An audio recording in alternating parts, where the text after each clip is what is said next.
Ladies and gentlemen, this is Tokyo Skytree. Be awestruck by the panoramic view. There are so many other fun things to do after you've enjoyed the view. Ladies and gentlemen, let's go, let's enjoy. This is Tokyo Skytree. We do our jobs with sincerity and integrity to make a better living environment for the people and our society. Today's work, tomorrow's heritage. Shimizu Corporation.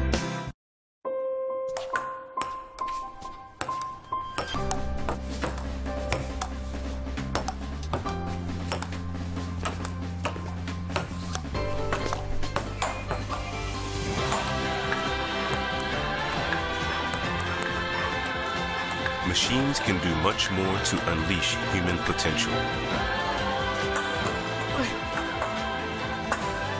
Pure possibility. Omron.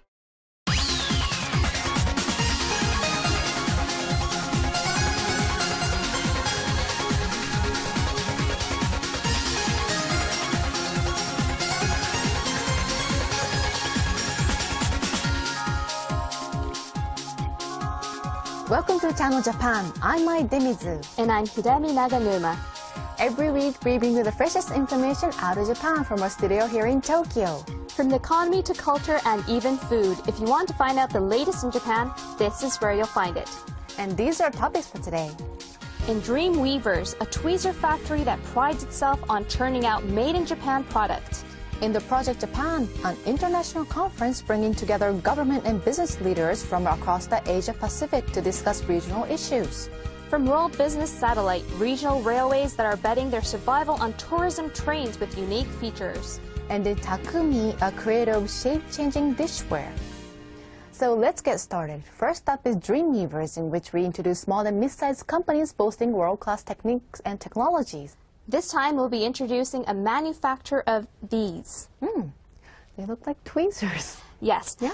Kowa Pinset Kogyo, which we'll be introducing today, makes tweezers from medical industrial uses to customized ones, and their only product is tweezers, but they make 70,000 annually, and it's said that they make about 70% of all the market share of the medical industrial use tweezers made in Japan. Why do they have such a big market share? Well, one reason is said to be their focus on Japanese craftsmanship. These tweezers are often used in situations which requires high degree of precision.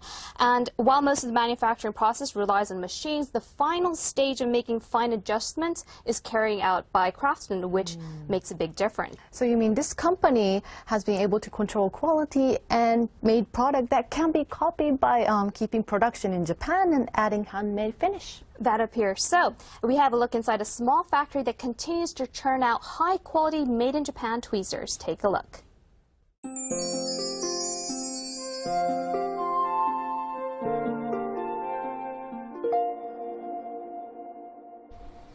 A hospital in Chiba Prefecture. On this day, a woman suffering from kidney problems is undergoing a procedure for hemodialysis treatment. Among the range of medical equipment being used, these tweezers are the main tool. In surgery requiring subtle pressure, they take the place of fingers. There are times when we use tweezers with our right hand, but mostly we use our left hand.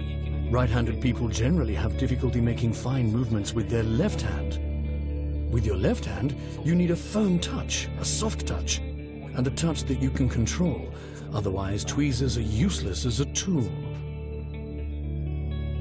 There's one manufacturer of tweezers trusted not only by surgeons who are responsible for human lives, but also professionals in various other industries. That company is Kowa Pinset Industries, a small workshop in downtown Tokyo.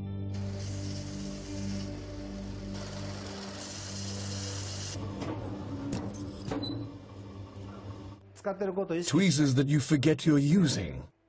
For example, when you grab something hot, you'll shout out in pain. The same with grabbing something that hurts. We want to make tweezers that are equivalent to a person's fingers. Their aim is to make tweezers that can be used with a sensation no different than that of human fingers. In an industry where most manufacturing has shifted overseas, Kowa Pinset Industries continues to insist on made-in-Japan products. Visiting the company is Shin Yamagishi, regarded as one of Japan's top photographers. How will he frame this company?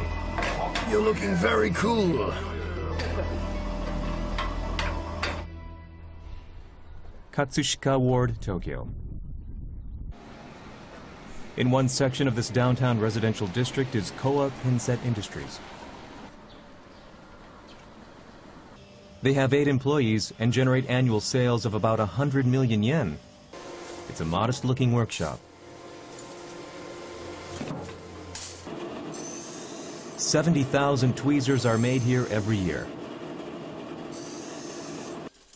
From medical to industrial use products, as well as custom-made ones. Visiting the company is photographer Shin Yamagishi.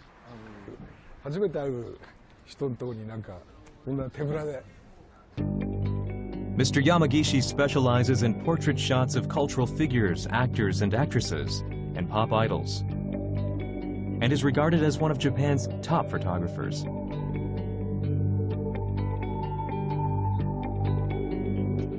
Good morning. I'm Yamagishi. Meeting him is the president Masahiro Suzuki, who took over from his father 10 years ago and is the second-generation owner.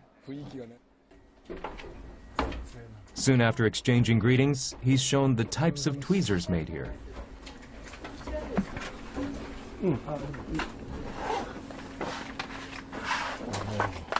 The president brings out samples of medical-use tweezers. These are just some in their lineup. You can try them out.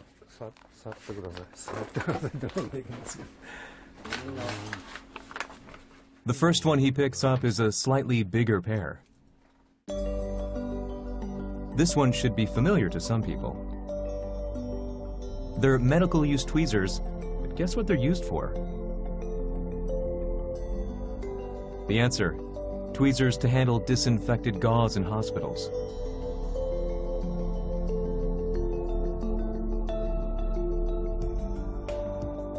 Next, these.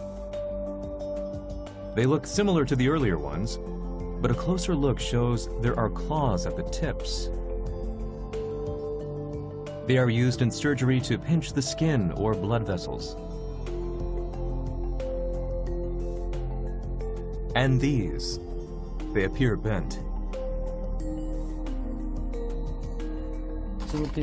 With regular tweezers, your hand is in the way, and you can't see what's in front. These have a different level, so your hands don't block your view. These are actually tweezers used by ear and nose doctors. This angle is important for peering into the narrow spaces of the ears and nose. And these tweezers here are all used in the manufacturing field. These are for assembling electronic circuit boards. The tips are just 0.15 millimeters thick. They can be used in tight spaces, allowing the user to see what's at the tips. These are said to be used for grabbing small lenses and round electronic components.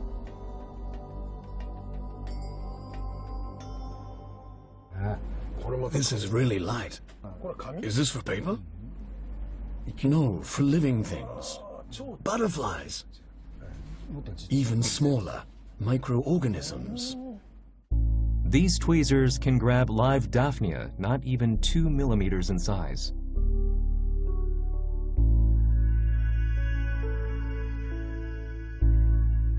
We were shown this being done through a microscopic camera. Mr. Yamagishi aims his camera to capture the exact moment.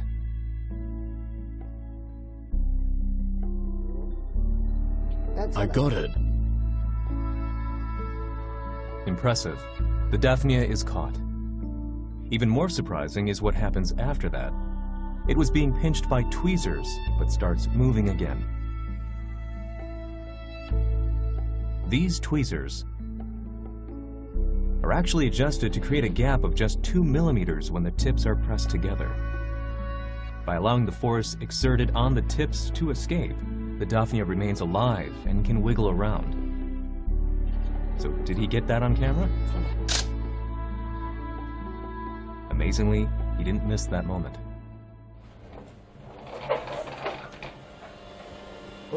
So how exactly are Kowa tweezers made? The noise earlier is mainly from this. It's huge. This machine is the core technology that allows the company to churn out quality products. How many tons of pressure is being exerted? 150 tons. 150 tons! 150 tons of pressure are being exerted onto the stainless steel. Exerting this much pressure without heating the material is something not done by other manufacturers. This process makes the material stronger and creates tweezers that are less likely to deform. Shown such a spectacular sight, Mr. Yamagishi can't help but snap a picture.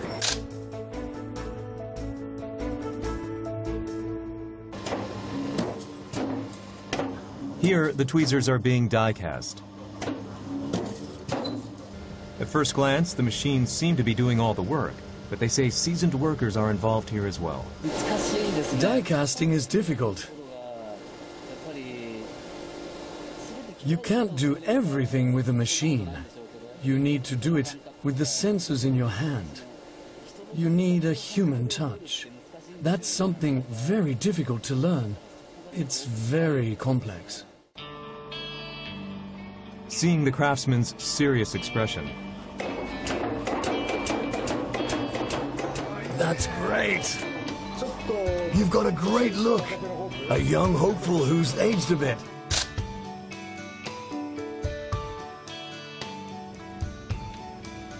Being carried out here is welding.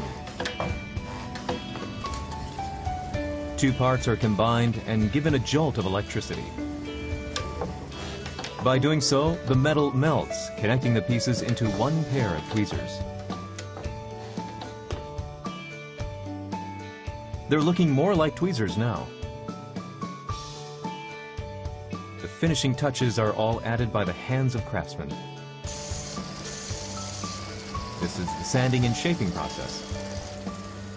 It is a battle of mere millimeters. The contact of the tips is checked using a monitor. These are the tips before the final finish. There's a slight gap. He makes subtle adjustments. They're sanded to adjust the pointiness. After that, they're hammered to remove any distortion and to close the gap. Then, a final check.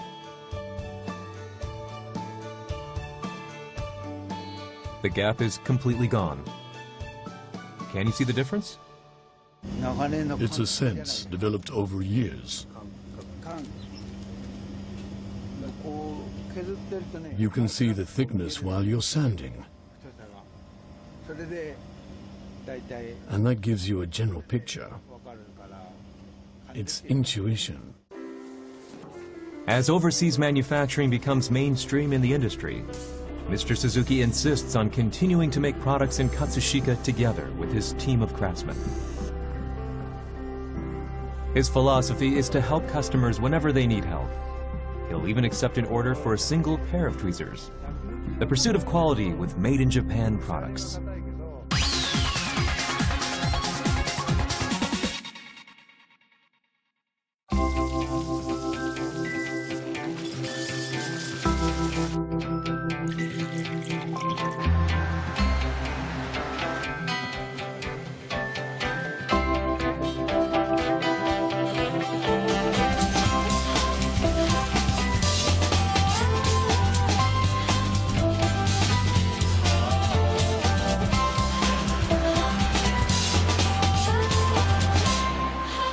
Matsui and Company.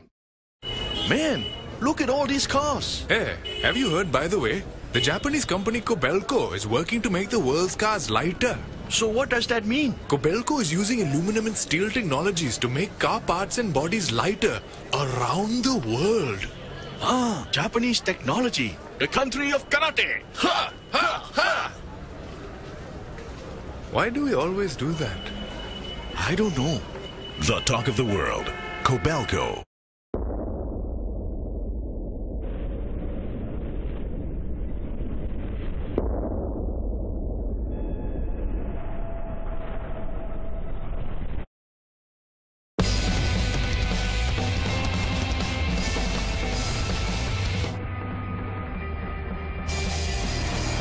The sport truck. New Mitsubishi Triton. Drive at Earth Mitsubishi Motors.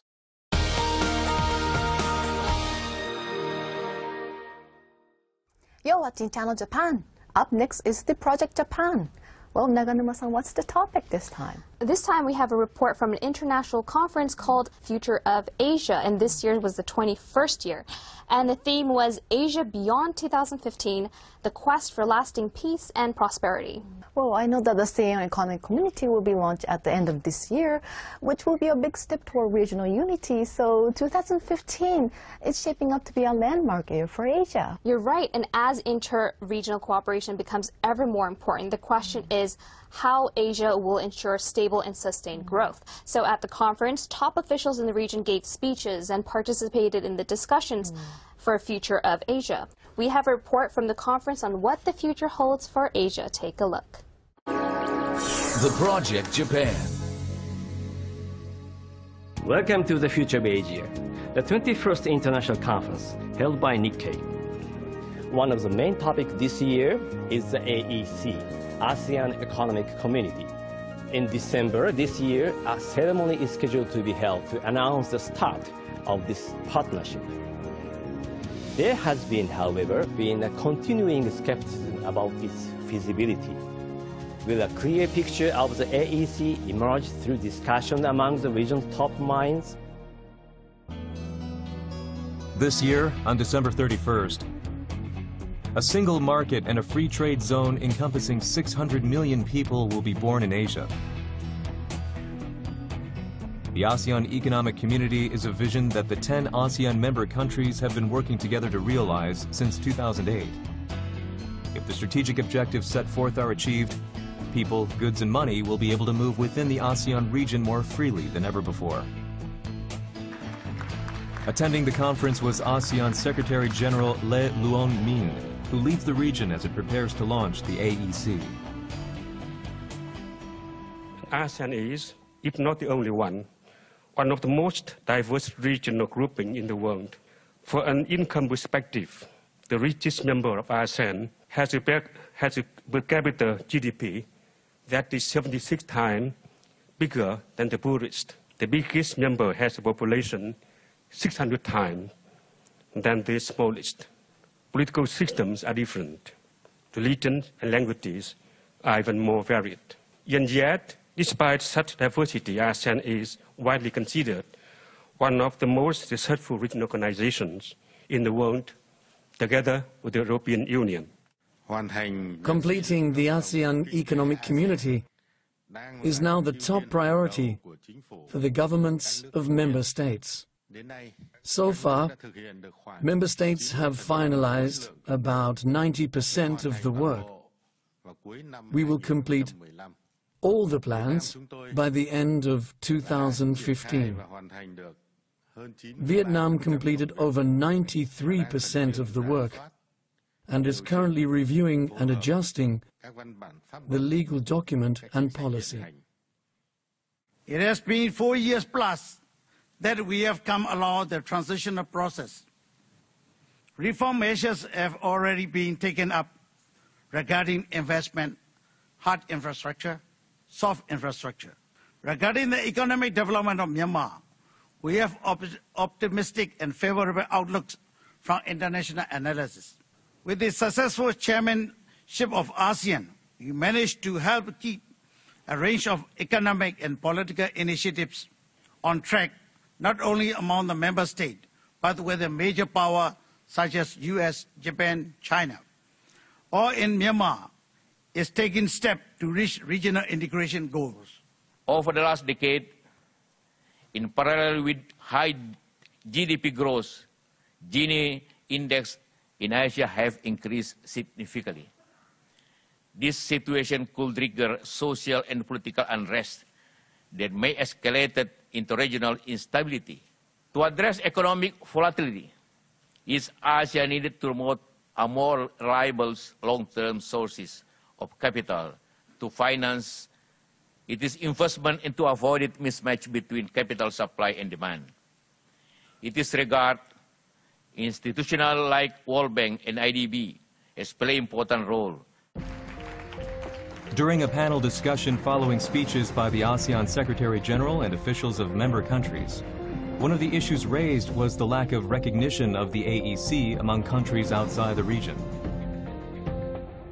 So I think that in history, we've never seen this level of a successful case for economic integration among developing countries, and also as AEC, as ASEAN economic communities, are something beyond simplistic free trade agreements. The very important feature is that this is really combined together with industrialization strategies in this region. We have a quite new type of international division of labor in this region, ASEAN and East Asia. So the process of trade integration has started for 20 years, and it has been intensified in the past 5 to 6 years. So now, at the end of this year, you won't see any change. Formerly, the concept of single market of 600 million is to attract investment from advanced nations. But due to the fact that we have a different level of stage of industrialization, it has attracted intra-regional, cross-country investment as well. For example, Thailand is known for the country with the best production of construction material. We do have cement plants in Cambodia, and the second one is coming up. So this is a new supply chain within the region. It's not only a supply chain, but also a network of production bases. This is could be a good contrast, isn't it? I mean, Cambodia is now starting up the accumulation of the manufacturing industry, and Thailand is trying to move forward up to the high-valued economy. Mr. Sun, what is the meaning of AEC for your country? Cambodia will benefit from AEC. We do have some company that relocate or shifting some of their production from Thailand to Cambodia, and then have it processed in Cambodia, add some component, and then ship back to Thailand to be assembled to a finished good and sell to the outside world. And we sometimes use the analogy of EU. So when it comes to the direction announced by European Committee, which is a direction, because it is a supranational body. But ASEAN isn't supranational, it is international. I think this is, due to the lack of awareness, of understanding about the very ASEAN community that we are building. I would say that there has never been any idea, during the process of community building in ASEAN, of having an organization of the type of the European Union, although there's very much. We are learning from the European Union's experience. But in ASEAN, we have integration taking place at the different layers. You do have agreements, region-to-region agreements, like the RCEP that ASEAN is now negotiating with 6 EFTA partners.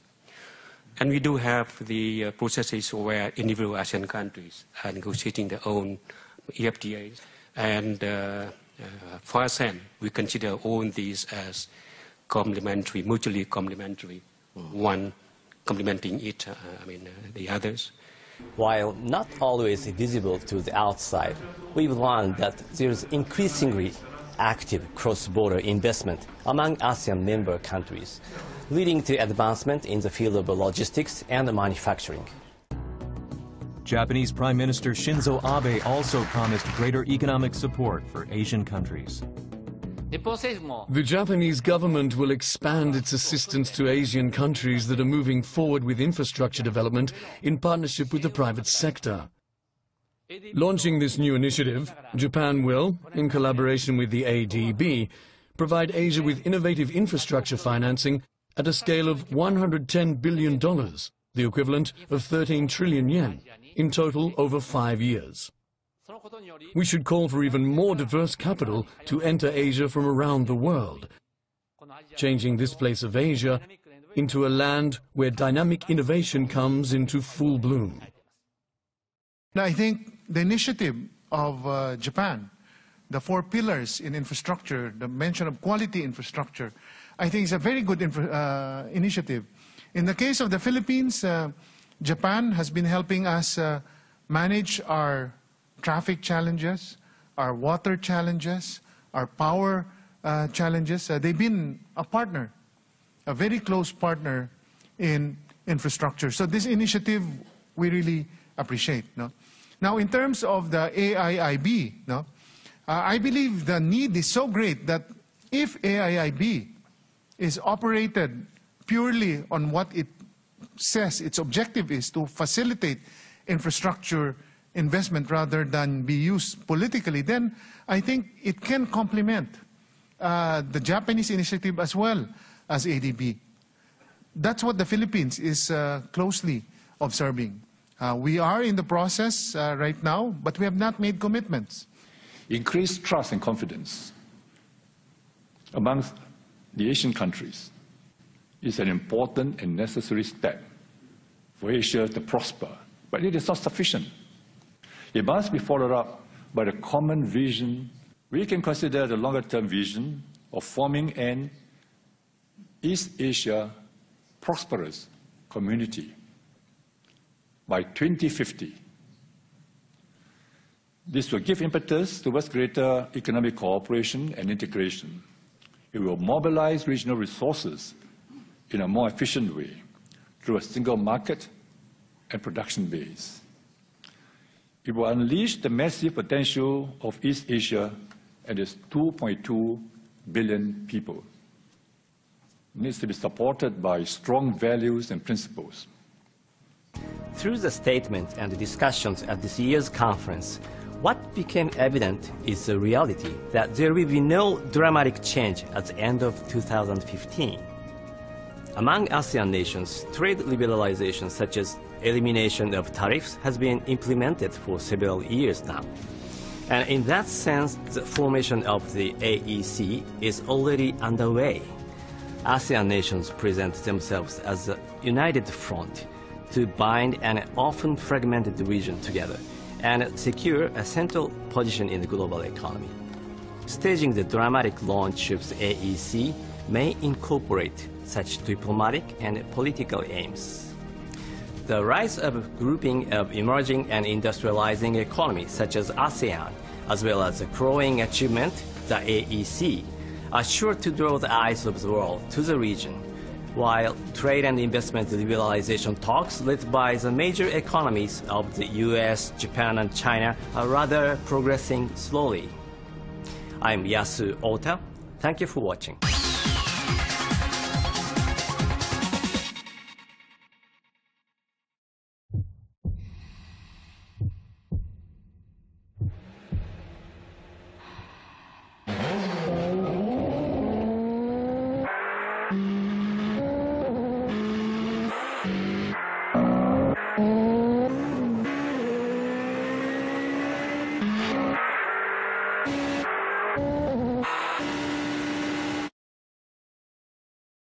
Potenza.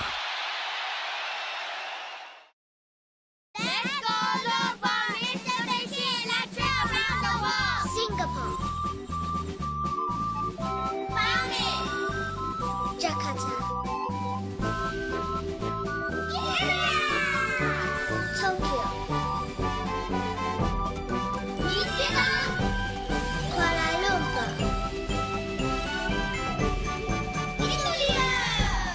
Mitsubishi Electric. Let's pay made a vision. Your imagination, it started moving round the world. Dream car. Let's paint a vision. Your imagination, it started moving round the world.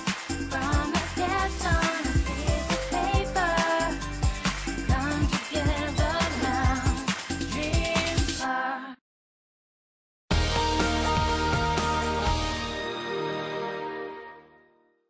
Well, next we have a report from TV Tokyo's World Business Satellite. Well, what's the topic? Today we'll be looking at travels by rails. As you may know, this March, the new Shinkansen line, the Hokuriku Shinkansen line, was opened. Yes. Have you used it yet? No, but actually I have a plan to use them for business next week. Ooh. How about you? I've actually used it a couple of times. Oh, yeah? Let me ask you, when you're traveling in Japan, what do you look forward to? Of course, seeing beautiful natural sceneries and good food and cuisine. And what's better if there is a hot spring? Yes, that would be great. Right. And there are actually tourism trains on which you can enjoy both the natural scenery and the food, the local food. I see. Well, I've heard of them, and I know that the retirees are big customers since they're likely to travel domestically. You're right, and with Shinkansen lines being extended now, some people use the Shinkansen lines to ride on these local trains and enjoy the local area. Take a look.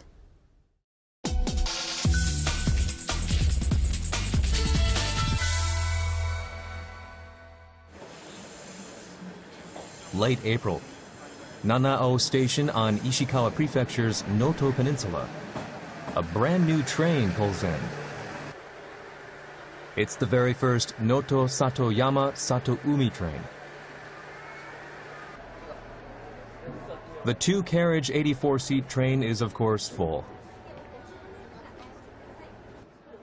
Inside, Kumiko-style woodwork, for which Noto is renowned, and Wajima lacquer partitions. All aboard! Seeing off the first train is Masanori Tanimoto, the governor of Ishikawa Prefecture. There's a reason why he has high hopes for this line. It's been about a month and a half since the opening of the Hokuriku Shinkansen line to Kanazawa. I believe the effect of that is steadily growing for us. We need to spread that to Noto as well. The new Hokuriku Shinkansen connects Tokyo to Kanazawa in 2.5 hours, shortening the travel time by about an hour and a half compared to before. The Shinkansen effect is said to have pushed up the number of visitors at the major tourist site of Kenrokuen in Kanazawa by 1.3 times from that of last year. And at Kanazawa Castle Park, crowds more than doubled. Nanao Station on the Noto Peninsula is about a 50-minute ride on a special express from Kanazawa. A trip that took nearly 5 hours from Tokyo has been shortened to 3.5 hours. A big opportunity has arrived for Noto as well. Over in Kanazawa, they're getting a lot of people because of the new Shinkansen. We want to try to direct as many of them as possible to Noto. The biggest attraction is this tourist train. The Noto Satoyama Sato-Umi tourist train operates about 150 days a year, mostly on weekends. The fare is 1,500 yen, approximately $12, which is nearly double the regular ticket price.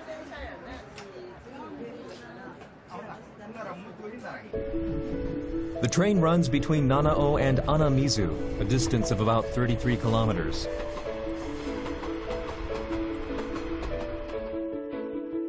The ride usually takes 40 minutes, but this train travels at a slower speed, making the journey at a leisurely pace of 1 hour and 10 minutes.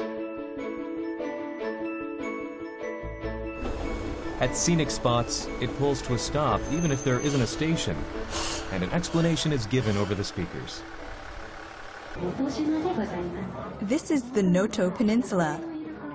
Wild dolphins live in these waters, and when they're in a good mood, you can sometimes see their fins and occasionally their faces.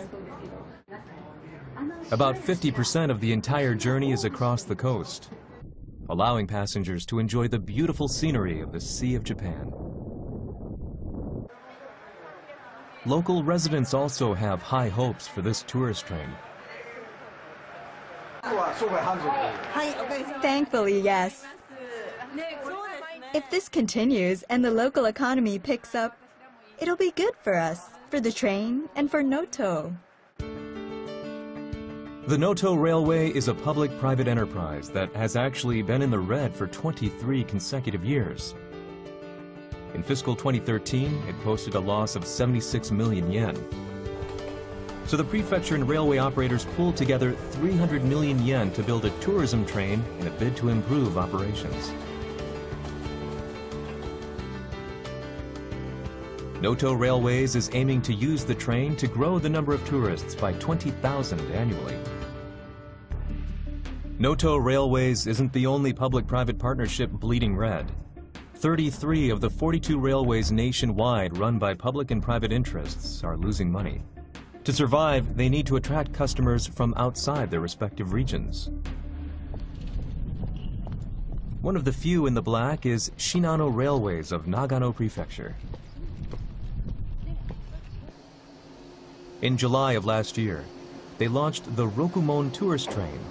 With 3 carriages and 72 seats, it runs between Karuizawa and Nagano on an almost parallel route as the Hokuriku Shinkansen. The train is red, a color associated with Sanada Yukimura, a warrior leader of Shinshu Ueda during the Warring States period. The regular fare is 1,640 yen. But with a meal, the price is 12,800 yen. The French casual course includes beef from locally grown cows and Karuizawa cheese. It's prepared by a well-known restaurant located along the line. It's nice, delicious, tasty. Gets me excited. On this carriage, most of the seats face the same direction. It was specially designed so that passengers can get the best view of Mount Asama, the symbol of Karuizawa. There's also a carriage designed for families.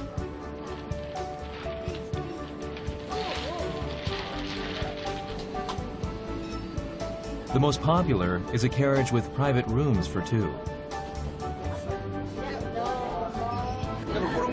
Just to ride this, we took the Shinkansen to Karuizawa.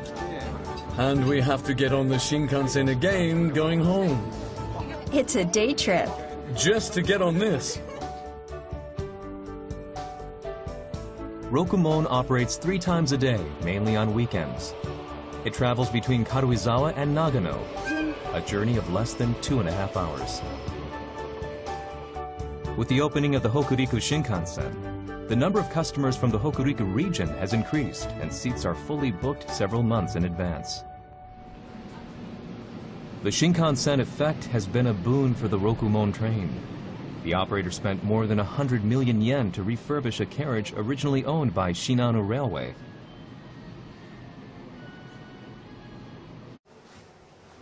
The Rokumon train was designed by Eiji Mitooka.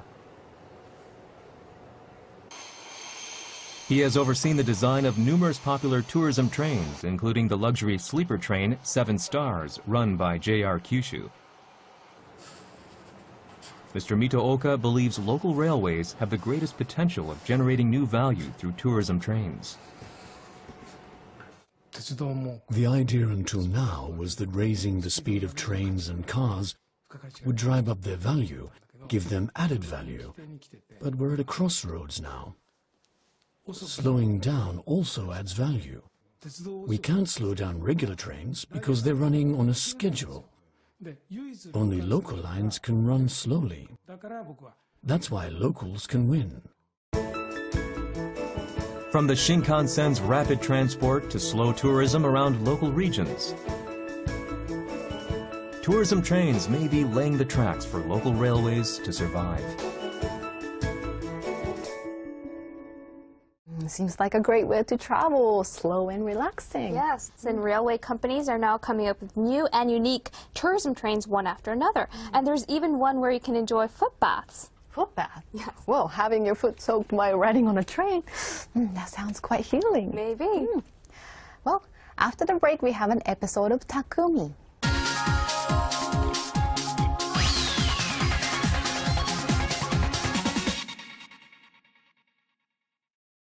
Dear Lisa, I took a boat ride from Grand Prince Hotel Hiroshima, and I arrived at an island of the gods. The autumn foliage was divine, simply wonderful. Riding on the Red Arrow, there was another wonderful place near Tokyo. This primeval scenery can only be described as wonderful. Let's come here together someday. Smiles ahead. Seibu Group.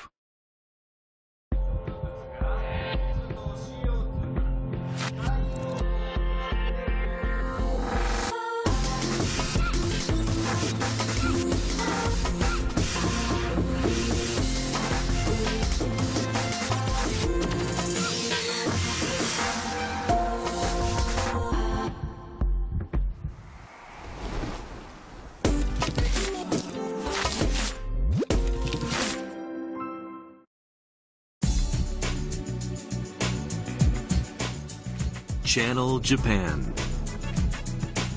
your source for the voices and views of people and businesses across Japan. The latest reports on Japanese companies, culture, and technology. Find out what's happening on the ground. Every week, direct from Tokyo, Channel Japan.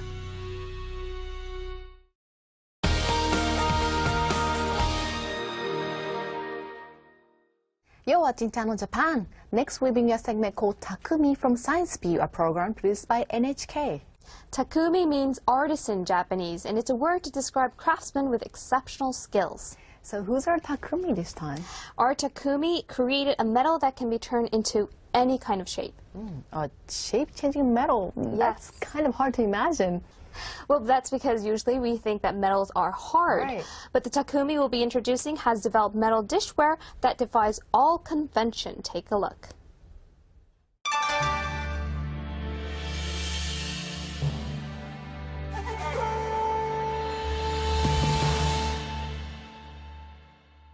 Come on, bend. Bend.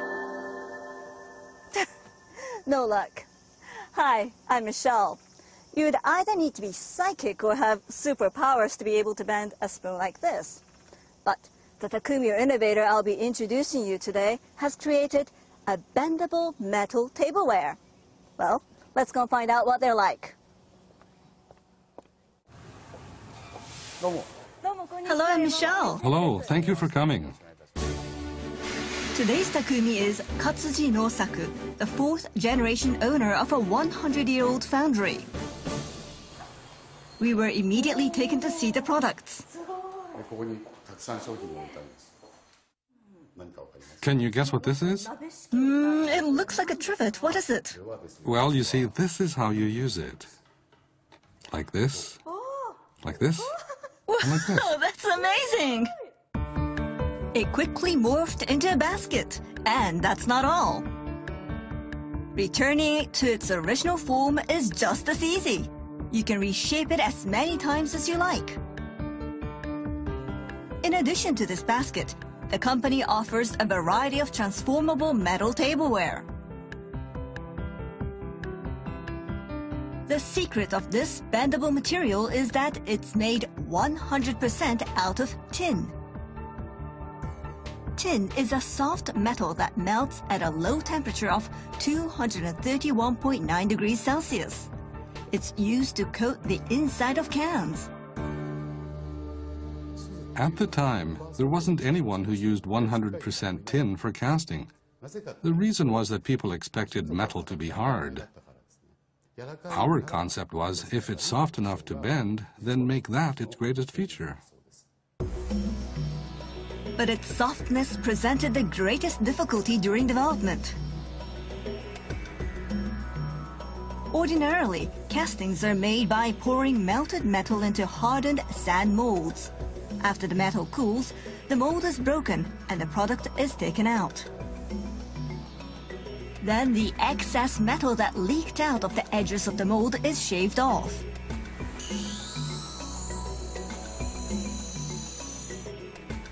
However, because the casting is 100% tin, it's too soft and warps during the shaving process. So the Takumi came up with the idea of making a silicone mold. The idea was to create such precise molds that the metal would have no way of seeping out. This is the casting made with a silicone mold. There's almost no excess metal and the surface shines like it's been polished. But it didn't work out this well in the beginning. Here is one of their failed pieces. The main cause of its failure was air. Melted tin pushes out air as it fills the mold. But a silicone mold does not have ventilation characteristic, so the air is trapped and keeps the tin from filling the mold properly. For days, they created oddly shaped castings in search of a solution. But Nosaku had no intentions of giving up. I've always hated the word impossible. You have to keep pushing forward until you're successful. The answer that they hit upon is said to be in the mold. We were shown the inside of the mold. However, I don't see what you altered in this mold. We applied something special to the surface. What is it? It's a trade secret. Oh, really? I'm afraid so. Although the substance is a trade secret, we will let you in on how it works. The substance is applied to the inside of the mold and reduces friction. It enhances the tin's flowability and allows it to reach every corner of the mold. And at the same time, it pushes the air upwards. These here are the air vents. There are a lot of minuscule holes on the upper surface. 5 years after initial development began, the bendable 100% tin tableware was complete. The Takumi's company is located in Takaoka City, Toyama Prefecture. The area has been a part of the casting industry for over 400 years. Many foundries work as subcontractors for major companies and create Buddhist altar equipment, vases, and Japanese tea utensils.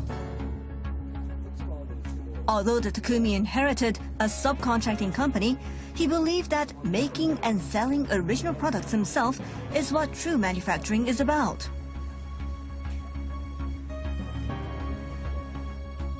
The Takumi now has his sights set on a new area, medical equipment. This is a splint prototype for keeping a broken finger in place. And of course, it's made out of pure tin. Tin has high antibacterial properties. The Takumi believes that if doctors had medical equipment that they could process on site as needed, then it would help save more people. He is currently collaborating on development with a local doctor. The Takumi is constantly taking on new challenges. We asked him what he considers important. I think enjoying your work is the most important thing. If you do, then anything is possible. Say you're in love with a woman. You'd do anything for her. That's the same in business. If you love what you do, then you're willing to pursue it. It's that kind of attitude that's important. Well, I was amazed to see how malleable these dishes are. You can change the shapes depending on what you're serving. I'm pretty sure it would make dining more visibly enjoyable experience. Yes, and the dishware is actually being used overseas as well. And some waiters change the shape of the dish in front of the customers. Well, for customers, I'm sure that's an entertaining experience. And that brings us to the end of this edition of Channel Japan. We have much more in store for you, so join us again next time.